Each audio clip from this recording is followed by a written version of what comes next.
Alexander and Bucephalus. One day King Peleus bought a fine horse called Bucephalus.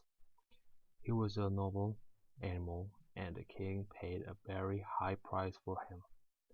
But he was wild and savage, and no man could mount him or do anything at all with him.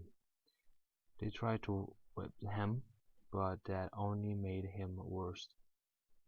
At last the king bade his servant take him away. "It is a pity to root so fine a horse as that," said Alexander, the king's young son. "Those men do not know how to treat him." "Perhaps you can do better than they," said his father scornfully. "I know," said Alexander, "that if you would only give me leave to try, I could manage this horse better than any one else." "And if you fail to do so, what then?" asked Philip. "I will pay you the price of the horse," said the lad. While everybody was laughing, Alexander ran up to the Bucephalus and turned his head toward the sun.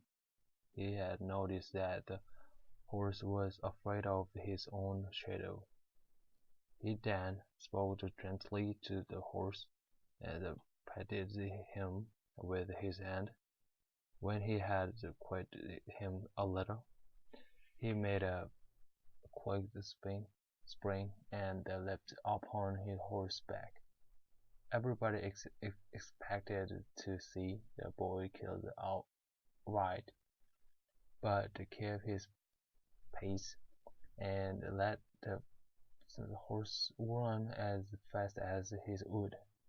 By the by, when the Bucephalus had become tired, Alexander reined him in and rode back to the place where his father was standing.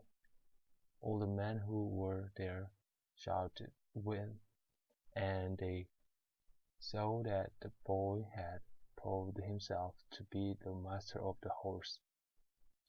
He leapt to the ground, and his father ran and kissed him. "My son," said the king, "Macedon is too small a place for you." And so he said, "So Macedonia is too small a place for you. You must seek a large kingdom that will be worthy of you." After that, Alexander and Bucephalus were the best of friends. They were said to be always together, for when one of them was seen, the other was sure to not far away. But the horses would never allow anyone to mount him but his master.